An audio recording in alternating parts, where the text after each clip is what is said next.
Welcome to the world of science fiction stories, and don't forget to like, share, and subscribe my channel. Enjoy the listening. 500,000 years after last human died, hidden Earth fleet came for Wrathborn. Deep within the icy shell of Europa, Jupiter's sixth moon, darkness had reigned for 500,000 years in a chamber buried 20 kilometers beneath the surface.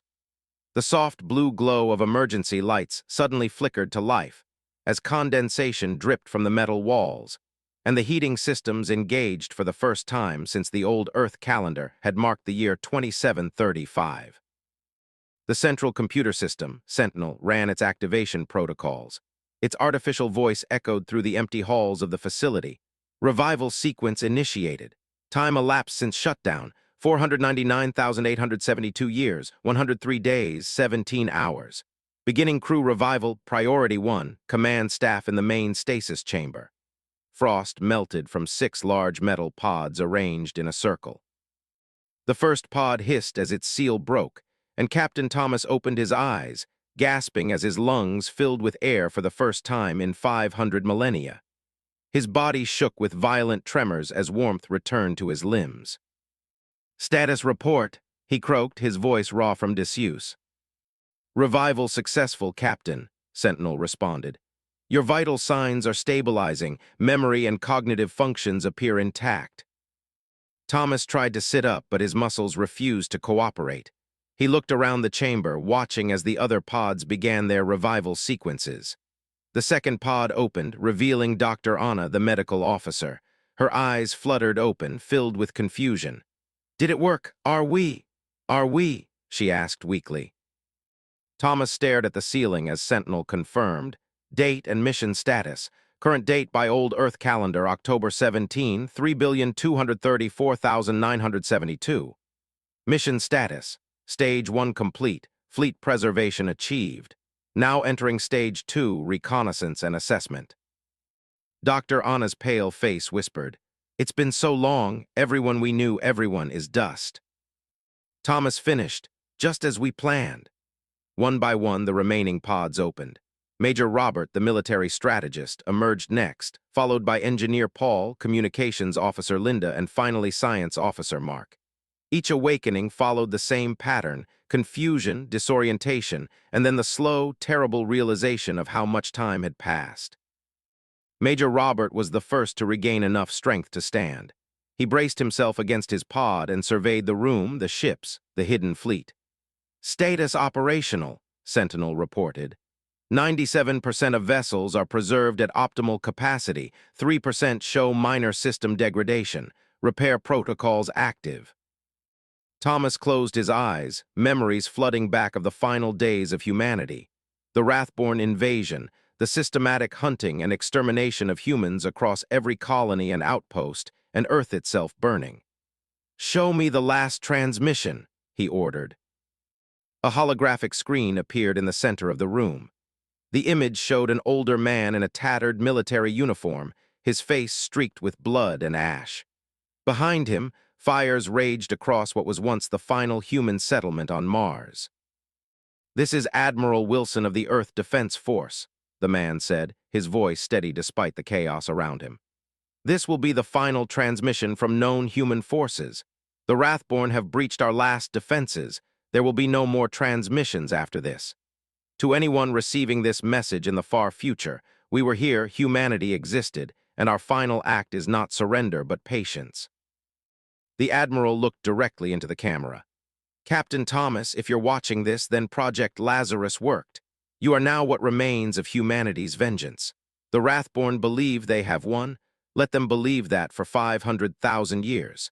Let them build their empire on the bones of our people, and then, when they have forgotten even the shape of a human face, when we are nothing but myths to them, wake up." The transmission ended. Silence filled the revival chamber until Engineer Paul broke the quiet. 500,000 years, he murmured. "The solar system will have changed. The galaxy itself will have changed."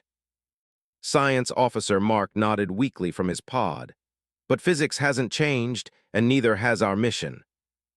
Thomas pushed himself to a sitting position, gritting his teeth against the pain in his unused muscles. "Sentinel, begin full system activation. Prepare the command center. We need to know what we're facing, he ordered. Processing, Captain, Sentinel replied. Activating deep space sensors, initiating stealth protocols. The Wrathborn must not detect our awakening. As the crew slowly regained their mobility, Dr. Anna administered revival medications to ease their transition. Their bodies had been preserved through advanced technology, but no human had ever experienced such a long period in stasis before. In every sense, they were prehistoric creatures now awakening in a future world. Communications officer Linda made her way to a control panel and began running diagnostics. The quantum entanglement network is still functional, she reported. We can communicate with the fleet without detection. How many ships? Major Robert asked. 10,000 vessels, Sentinel answered, ranging from scout ships to world enders, all built and hidden before the final fall of humanity, all waiting for your command. Captain Thomas stood shakily, accepting Dr. Anna's support. Show me Earth, he ordered. A new hologram appeared, showing their home planet as it currently existed. The crew fell silent at the sight. The blue world they had known was transformed. Massive monuments covered entire continents, strange cities sprawled across once familiar landscapes, and in orbit, thousands of alien vessels moved in ceremonial patterns. The Wrathborn have made Earth their shrine, Science Officer Mark said quietly. A monument to our extinction. Major Robert's face hardened. They celebrate their genocide, he said. Thomas watched the hologram, his expression unreadable. Sentinel, begin full awakening of the fleet AI systems. Prepare for crew training updates. We've been asleep for 500,000 years. We need to understand what we're facing. Engineer Paul asked, Captain? Thomas turned to face his crew, the last humans in existence, and then declared, We remind the galaxy why the Wrathborn feared us enough to try to wipe us out. They thought they succeeded. They've had 500,000 years to build their civilization on that belief. Now we show them their mistake. As Sentinel systems hummed to life throughout the hidden base, the first part of humanity's longest-planned revenge began to unfold. The hidden fleet, humanity's final legacy, was awakening, and across the galaxy the Wrathborn continued their daily lives, unaware that judgment was stirring from its long sleep. 3 months after awakening, Captain Thomas stood on the bridge of the Vengeance, the flagship of humanity's hidden fleet. Through the viewscreen, the vastness of space stretched before him, looking deceptively unchanged despite the passage of 500,000 years. His crew had adapted remarkably well to their new reality. Their bodies had now recovered from the long sleep. Status report, Thomas said, his voice now stronger than during those first confused days after revival. All systems operational, Engineer Paul replied from his station. The stealth technology is performing beyond expectations. We've passed within scanning range of 3 Wrathborn outposts without detection. Thomas nodded. The fleet technology had been cutting edge when they entered stasis, but the autonomous factories hidden throughout the solar system had continued to evolve and improve their designs for centuries before going dormant. The ships they now commanded represented the pinnacle of human innovation, technology developed without constraint or ethical limitation, designed for one purpose only: revenge. Any update on the galactic political structure? Thomas asked. Linda looked up from her console. The Wrathborn dominate approximately 60% of the galaxy. They've subjugated at least 12 other species that we've identified. Their empire is vast but not unchallenged. There are resistance movements, particularly in the Orion Arm, Robert grunted. Potential allies, perhaps. Linda, answer the question, Linda replied. But they're scattered and disorganized. The Wrathborn have been the dominant power for over 300,000 years. Science Officer Mark approached with a data tablet. Captain, I've completed my analysis of their communication patterns. The Wrathborn language has evolved, but their basic communication protocols remain similar enough for our systems to decrypt. They still use the same mathematical foundations. What have you learned? Thomas asked. The Wrathborn civilization is built on a foundation myth, the story of their rise to power through what they call the Great Cleansing, Mark explained. The extermination of humanity is central to their cultural identity. They believe it proved their superiority and right to rule. Thomas's jaw tightened. They're proud of what they did to us. Mark continued. They've elevated it to religious significance. Earth is now a pilgrimage site, and the anniversary of humanity's supposed final extinction is their most sacred holiday. Dr. Anna, who had been listening silently, spoke up. We need to understand them better, to see them up close. Intercepted transmissions can only tell us so much. Thomas turned to her. What are you suggesting? An infiltration mission, she replied simply. We have the technology. The biological reconstruction systems were designed for this purpose. Major Robert frowned. It's too risky. If we're discovered, nothing changes. Dr. Anna interrupted. They already believe they killed us all, but we need intelligence that can only be gathered from direct observation. Thomas considered this for a long moment. Who would go? I will, said a voice from the doorway. All heads turned to see Intelligence Officer Lisa entering the bridge, a member of the revival crew who had spoken the least since awakening. Focused instead on absorbing and analyzing the changed galaxy, she continued, I've been studying their physical appearance, social structures, and behavioral patterns.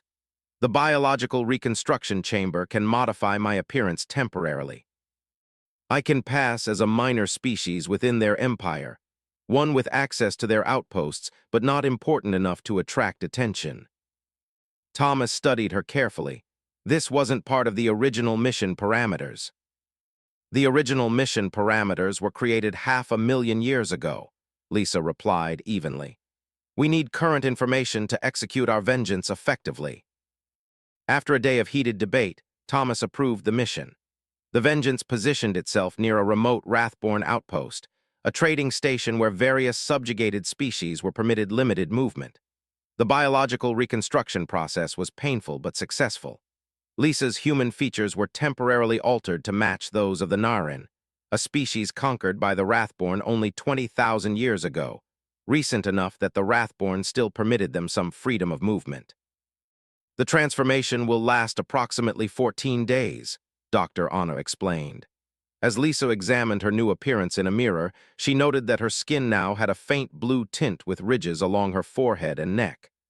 After that, your human DNA will reassert itself, Anna added. Lisa nodded, testing her new vocal cords. That's plenty of time. The infiltration went smoothly. Using a small transport vessel stolen months earlier from a Narin cargo ship, Lisa entered the Wrathborn outpost with identification codes carefully crafted by Linda. For 10 days, she moved among the Wrathborn and their subject peoples, gathering information and insights that were impossible to obtain from intercepted transmissions. On the 11th day, Lisa stood in a vast hall within the outpost, surrounded by Wrathborn civilians and warriors. They were taller than humans had ever been, with gray-green skin and 4 eyes positioned to provide complete peripheral vision, an evolutionary advantage that had helped them become apex predators. A public announcement system called for attention as a high-ranking Wrathborn official took the central platform. Tomorrow marks the eve of Ascension, the official announced, his voice carrying through the hall. 500,000 years ago, our ancestors completed the Great Cleansing, freeing the galaxy from the poison of humanity. The crowd rumbled with approval. Humans were weak yet dangerous. Their technology grew faster than their wisdom. Their emotions made them unpredictable. They spread like a disease through the stars, claiming worlds that were not theirs. Our ancestors recognized the threat and acted decisively. Not one human remained. When they were finished, this was our species' greatest achievement, the act that proved we were worthy to rule. Lisa recorded every word through her modified eyes, which contained tiny cameras transmitting data back to the Vengeance. She watched as the crowd of Wrathborn cheered, celebrating genocide as their defining moment. Later, she slipped into a restricted area of the outpost using an access code she had stolen from a careless administrator in a secure archive. There, she found historical records and actual footage from the final days of humanity's destruction. She watched stone-faced as Wrathborn forces systematically demolished human colonies, hunted survivors, and finally bombarded Earth itself. In the last recording, the Wrathborn Supreme Commander of that era stood triumphantly in the ruins of what had once been London. The human contagion is gone, he declared. Their worlds are ours. Their memory will fade in time. They will be nothing but a footnote in the glorious history of the Wrathborn Empire. When Lisa returned to the Vengeance 13 days after departing, her human features were already beginning to reassert themselves through patches of painful transformation. She brought with her terabytes of data and a cold certainty. Their mission was just beginning. They built everything on our destruction, she reported to the command crew. 500,000 years later, and still they celebrate the day they thought they killed the last of us. Captain Thomas nodded slowly, his eyes fixed on the star map showing the vast Wrathborn Empire. Then it's time they learned the truth, he said quietly. Humanity wasn't destroyed, we were patient. Around the table, the last humans in existence exchanged determined looks, their purpose clearer than ever. The reconnaissance was complete, and now the real work would begin. In the command center of the Vengeance, the senior crew gathered around a holographic display. The three-dimensional projection showed the current state of the galaxy, with Wrathborn-controlled territories highlighted in red, a vast expanse covering nearly two-thirds of the known systems. "Show me our assets," Thomas ordered. Engineer Paul tapped a series of commands into the console. Blue dots appeared throughout the projection, first a few, then dozens, then hundreds, until thousands of points of light glimmered across the map. "What am I looking at?"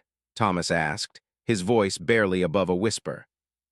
"Our full arsenal, Captain," Paul replied, his face illuminated by the blue glow. "While we slept, the autonomous factories continued their work for nearly 10,000 years before going dormant to avoid detection. What you're seeing is the complete hidden fleet, not just the ships we have here at our Europa base, but assets scattered throughout the solar system and beyond." Major Robert leaned forward, his expression one of awe. "How many?" 10,000 primary vessels and nearly 100,000 autonomous support craft, Paul said. "The factories built them, hid them, and then erased all evidence of their existence." Linda shook her head in disbelief. "I thought we only had the ships here at Europa." "That was the information we were given before stasis," Paul explained. "A security measure. If any of us had been captured and interrogated, we would have revealed only a small fraction of the true plan." "Where are they all?" asked Dr. Anna, scanning the countless blue dots scattered across the map. "Everywhere," Paul replied simply. "Buried under the ice of distant moons, hidden in asteroid belts, submerged in gas giants, even disguised as space debris in areas the Wrathborn consider uninhabitable." Thomas absorbed this information, his face unreadable. "Can we control them all with Sentinel's help?" "Yes," Paul confirmed. "Each ship has an AI system designed to coordinate with the others. They've been waiting 500,000 years for our signal." Officer Mark joined them at the display. "But there's more, Captain. These ships aren't just weapons of war, they're arcs. They contain DNA samples of Earth life, plants, animals, even human genetic material, enough to potentially restore what was lost if we wish."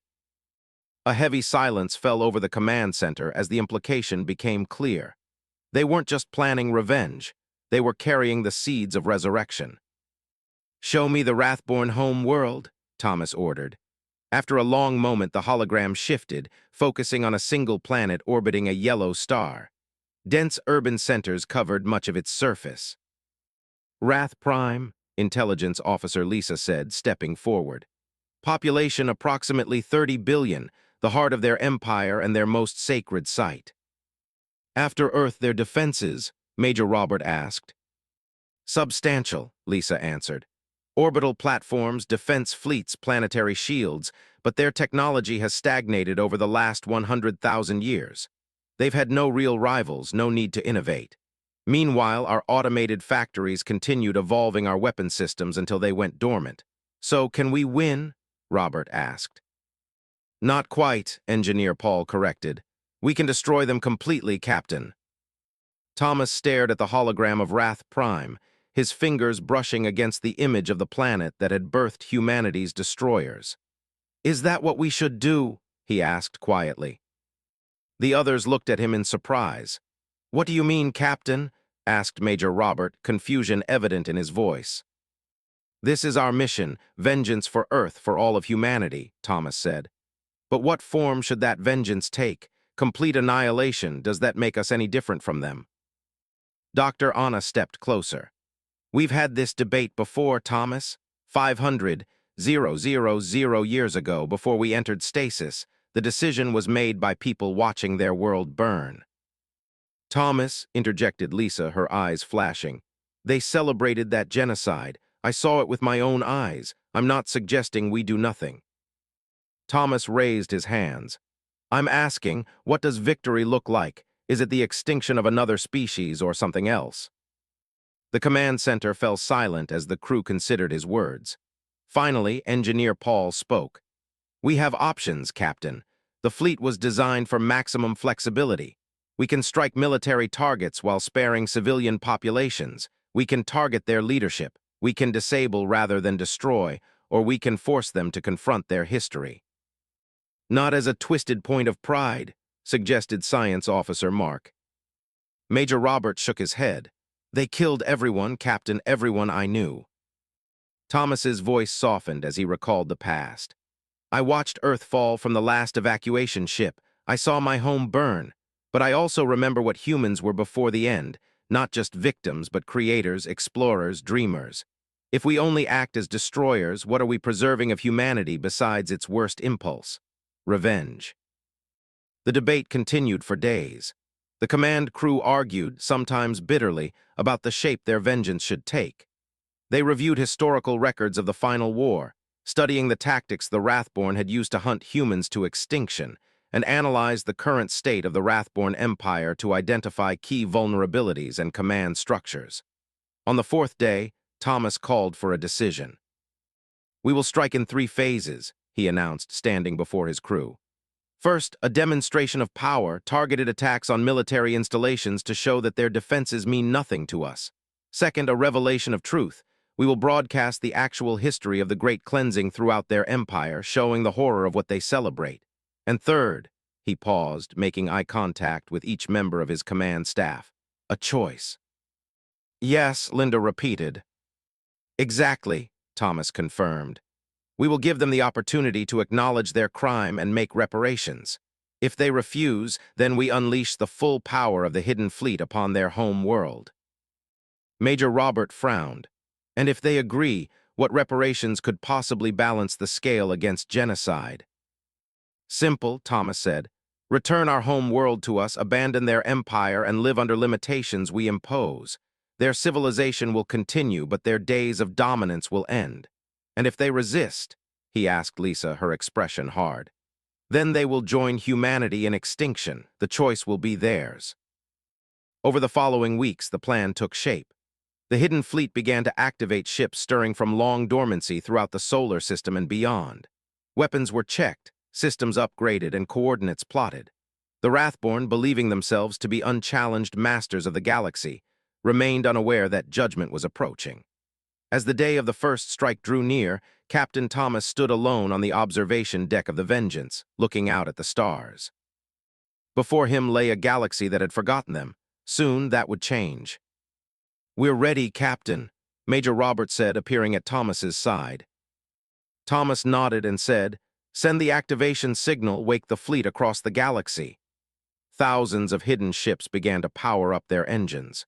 Humanity's vengeance, 500,000 years in the making, was about to begin.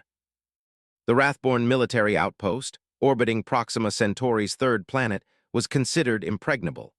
30 defense satellites, each armed with quantum disruptors, formed a protective web around the massive station below.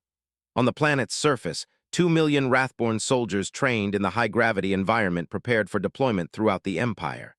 Commander Grill stood on the command deck. His 4 eyes scanned routine reports in his 300 years of service. Nothing unexpected had ever happened at this outpost. The Wrathborn Empire had known peace for millennia. Occasional rebellions from subject species were quickly crushed, and no outside force had dared challenge their dominance. Sir, a junior officer called, sensors are detecting an anomaly at the edge of the system. Grill didn't bother looking up. Cosmic radiation, run the standard diagnostic. I already did, sir, the officer replied. It's not registering as any known phenomenon. It appears to be moving now.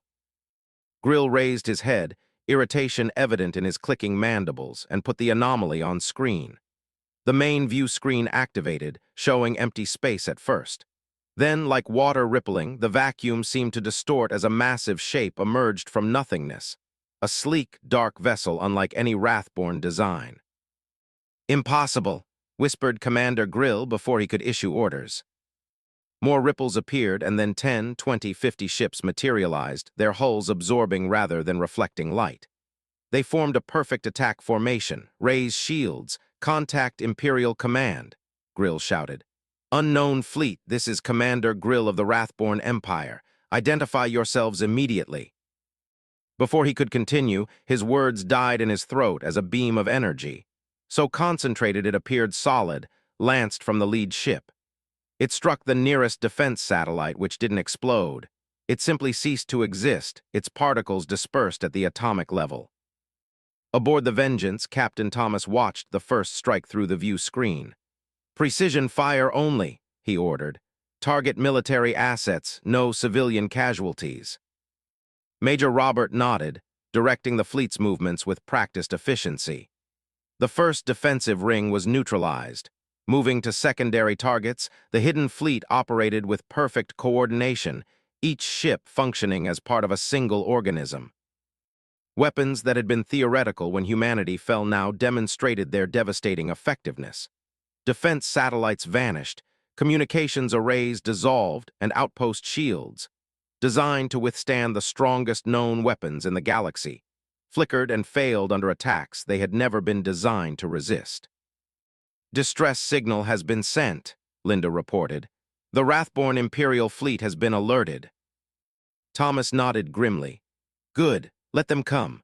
On Wrath Prime, the Wrathborn home world, Supreme Commander Vrax was awakened from sleep by urgent alerts. He rushed to the Imperial Command Center where chaos reigned. "Report," Vrax bellowed, silencing the room. Amel Torque stepped forward, his posture rigid with tension. "The Proxima Centauri outpost is under attack. 57 ships of unknown origin. Our defenses are failing. Incredibly," Torque continued, "that outpost has our most advanced defensive systems. The attackers are using technology we've never encountered. Energy signatures that don't match any known weapons, and they appeared from nowhere. Our early warning systems detected nothing until they were already inside the defensive perimeter." Vrax stared at the tactical display, watching as the outpost defenses crumbled. "Who are they? Rebels, a new species from beyond explored space," he demanded. "No communications have been issued, no demands made," Torque explained. "Their early warning systems failed completely." Vrax's 4 eyes narrowed. "Deploy the 7th Fleet. I want those ships destroyed and their origin determined. Back at Proxima Centauri, the battle, if it can even be called that, was already ending. The Wrathborn outpost had been systematically dismantled, its weapons neutralized, its communication capabilities destroyed. The station itself remained intact, with its terrified crew huddled inside. Major Robert's voice came through on the bridge of the Vengeance. "All military targets have been neutralized. However, the station's life support systems remain functional." Thomas opened a channel to the station. "All frequencies, every language." Linda opened the channel. "Channel open," Linda confirmed. "Attention, Wrathborn Outpost," Captain Thomas declared over the channel. "This is Captain Thomas of the Human Hidden Fleet. 500,000 years ago, your ancestors believed they had exterminated humanity from the galaxy. They were wrong. We have returned. This attack is the first of many. Your empire will fall. Your worlds will burn as you did to us." On the view screen, the stunned faces of the Wrathborn command staff appeared. Commander Grill stepped forward, his mandibles clicking as he finally found his voice. "Humans, that's impossible. The Great Cleansing eliminated your species completely." "Clearly not," Thomas replied coldly. "We have been waiting, watching, and preparing. Your civilization is built on the murder of ours, and now we have returned to balance the scales of justice." "Those are ancient events," protested Gree. "None alive today participated in the Great Cleansing, yet you celebrated it." "You have built monuments to genocide," Thomas countered. "You teach your children that your greatest achievement was the extermination of another sentient species. Today, that species has returned. Before Grill could respond further, Linda interrupted. Captain, multiple hyperspace signatures detected. The Wrathborn 7th Fleet is arriving. Thomas nodded. End transmission. He turned to Major Robert. Prepare for Phase 2. 63 Wrathborn warships emerged from hyperspace. Massive vessels arranged in attack formation, each a city in space housing tens of thousands of warriors and enough firepower to reduce planets to ash. They had crushed rebellions across 3 galaxies without ever suffering a meaningful defeat. Admiral Krell, commander of the 7th Fleet, allowed himself a moment of satisfaction as his ship surrounded the mysterious attackers. Whatever these creatures are claiming to be humans of all things, they will soon learn the price of challenging the Wrathborn Empire, Admiral Krell broadcast. You are surrounded by the might of the Wrathborn 7th Fleet. Surrender immediately or be destroyed. On the bridge of the Vengeance, Thomas smiled. No response. Activate the phase disruptors. Engineer Paul worked rapidly at his console. Phase disruptors active, Captain. Ready on your command. Thomas studied the Wrathborn fleet. These ships, these warriors, they are the direct descendants of those who burned Earth. Their ancestors hunted humans like animals, celebrated their supposed extinction. Now, finally, humanity will have its answer. Fire, Thomas ordered. From the hidden fleet, invisible waves of energy pulsed outward. They were not explosions or beams, but alterations to the basic physics of localized space. The Wrathborn ships did not explode or break apart. Instead, their systems simply stopped functioning. Engines died, weapons went offline, and life support faltered. 63 mighty warships hung helpless in space, their crews suddenly fighting for survival rather than victory. Admiral Krell stared in horror at his dead console. Around him, the bridge of his flagship was illuminated only by emergency lighting. "What is happening?" he demanded, but no one had answers. The view screen flickered back to life, showing the face of Captain Thomas. "Admiral Krell, your fleet has not been destroyed," Thomas said calmly. "We could have annihilated you, but we chose not to. Instead, consider this a demonstration, a warning.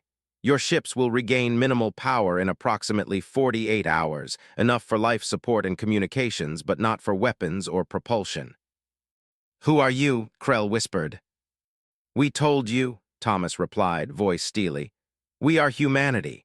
We have returned to reclaim what was taken from us and to hold accountable those who tried to erase us from existence."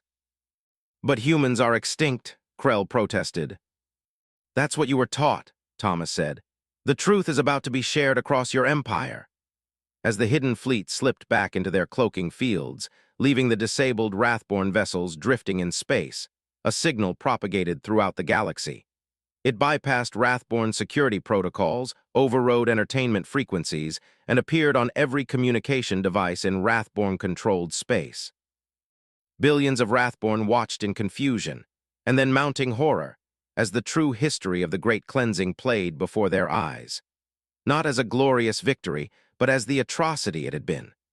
Centuries of propaganda crumbled beneath the weight of actual historical footage, preserved for 500,000 years by those who had sworn never to let the truth die with them on Wrath Prime. Supreme Commander Vrax watched the broadcast with growing dread. "Shut it down," he ordered, but his technical staff could only shake their heads helplessly. The signal couldn't be blocked. "Supreme Commander," Admiral Torque said quietly, "if these truly are humans, if they have technology that can disable our most powerful fleet without destruction, what else might they be capable of?" For the first time in recorded Wrathborn history, their absolute dominance of the galaxy was in question. Somewhere out there, the last humans watched as the Empire built on their supposed extinction began to understand that judgment had finally arrived. 1 month after the first strike, the galaxy trembled with uncertainty. The Wrathborn Empire, undefeated for 500,000 years, now found itself facing a reckoning it had never imagined.